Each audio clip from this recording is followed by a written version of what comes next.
Alex had the scale, the size, the heroic qualities. That combination made him a perfect Tarzan for this story. He looks like the greatest version of Tarzan you could ever imagine. When we first got Alexander, he didn't look like that. He was half the size. Alex worked out for months and months with a big trainer. But I also didn't want to get too big, and he can't look like a bodybuilder. Tarzan is a man who grew up fighting in the jungle, so we want a different look for him. More cut, more shredded, and more like an animal. Alexander Skarsgård has worked harder than any actor I know. He never, ever stopped. He was in the gym for 2 hours a day, at the beginning of the day, then he'd go back at the end of the day.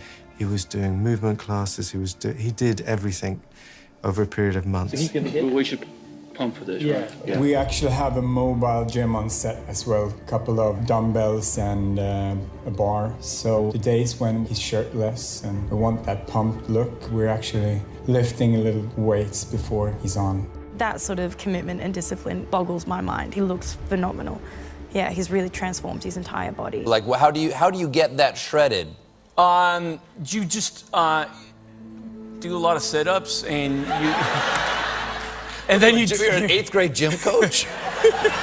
That's not a lot of sit-ups. There has to be, like... it's did you, like, bulk up or anything? Like so we did it in phases. The first phase was 3 months of 7,000 calories a day and lots of weightlifting to get bigger. Wow. And then cut down the meals to kind of this size and 6 meals a day and more cardio to kind of get rid of the fat. Wow. Yeah. And no fun, I bet.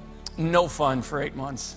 It was about 9 months of chicken breast and broccoli and training. Weightlifting and yeah, that kind of stuff. They gave me 6 meals a day, which is quite a lot, but the size of the portion was like this size. So I was constantly hungry, eat every 3 hours, which meant that I spent the entire day thinking about food. Yeah. So when I finished a meal, I would go, all right, 2 hours and 55 minutes to my next meal. I had obviously a very, very good trainer who I basically had him and a nutritionist and basically did it because I've obviously never done anything like this before, this extreme, and I was just really nervous. You know, it was a big challenge, and I didn't know how my body would respond to the training and the diet, and so I had to be very diligent and just listen to Magnus, my trainer, and whatever he told me to do, I did, and just try not to cheat. It was on a Sunday, and we shot the movie in London, and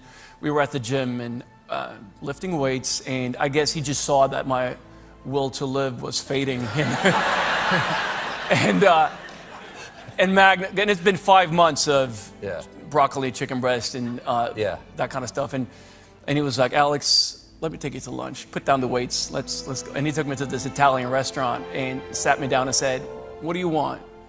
And I was like, "What do you mean? What, like chicken breast or salmon?" He's like, "No, whatever you want on the menu, order." So I got to eat pizza, pasta, tiramisu. Wow. I get emotional just talking about it.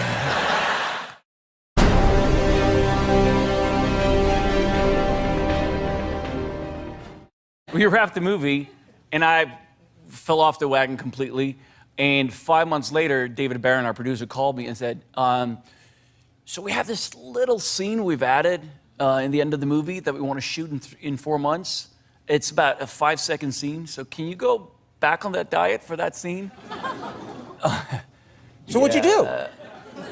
Well, in hindsight, I should have, because you saw the Mangani, the ape there, that fella is CGI. So I went back on the diet and did another 4 months. That's not the answer. For that one scene. No. I know. That's when you say CGI, MFer. Yeah. Right, Yeah. because then I realized, well, if they CGI the elephants, the lions, the Mangani, come on. I got another word for you. Body double.